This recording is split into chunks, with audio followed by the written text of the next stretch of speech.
పేతురు గారు రాసిన మొదటి పత్రిక 3వ అధ్యాయం ప్రకారం భార్యాభర్తలు లోబడే విషయంలో ఎవరిది ఎక్కువ పాత్ర ఉండాలి, లేదా ఇరువురిది సమానమైన పాత్ర కలిగి ఉండాలా?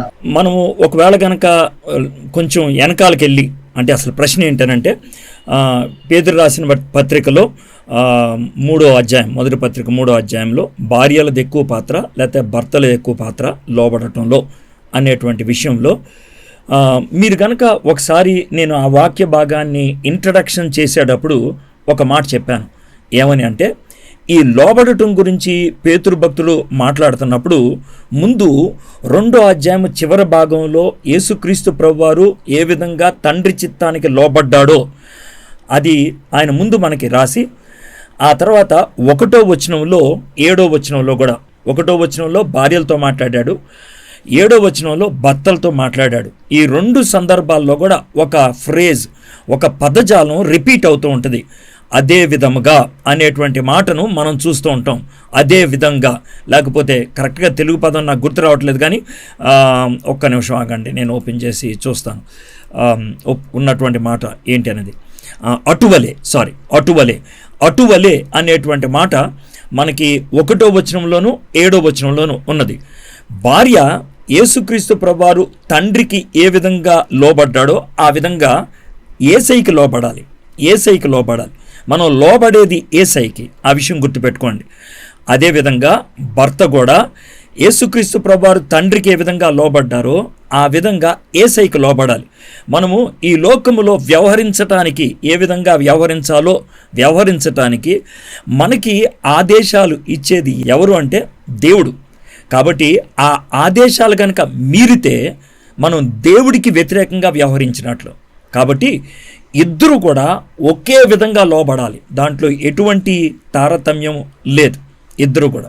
అయితే ఇద్దరు ఆ విధంగా యేసు ప్రభువుకి లోబడిన తర్వాత భర్త ఆ లోబడటానికి అనుగుణంగా భార్యను ప్రేమించాలి. ఆ ప్రేమ అనేది చాలా గొప్ప ప్రేమ. అది నిష్పక్షపాతమైనటువంటి ప్రేమ, అగాపే ప్రేమ.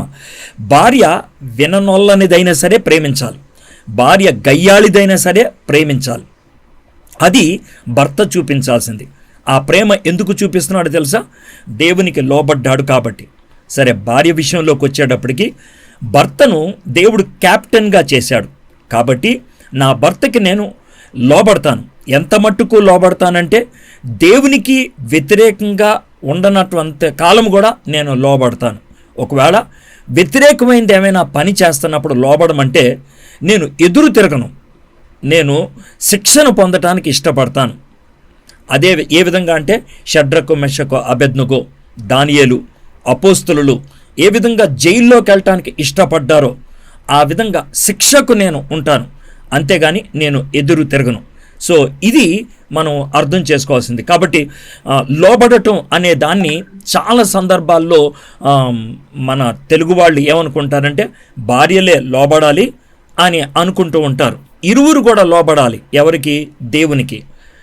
భర్త ప్రేమించాలి, భార్య దేవునికి లోబడేదిగా భర్తకు లోబడాలి. ఇది అక్కడ ఉన్నటువంటి కాన్సెప్ట్. ఒక త్రిభుజం లాంటిది కనబడుతుంది. ఆ త్రిభుజంలో భర్త దేవునికి లోబడితే భార్యని ప్రేమిస్తాడు, భార్య దేవునికి లోబడితే భర్తకు లోబడుతుంది. భార్య లోబడటం ద్వారా, భర్త ప్రేమించడం ద్వారా ఒకరికి ఒకరు ముడిపడి ఉంటారు. అప్పుడు త్రిభుజం పూర్తవుతుంది, పిల్లల మధ్యలో ఉంటారు.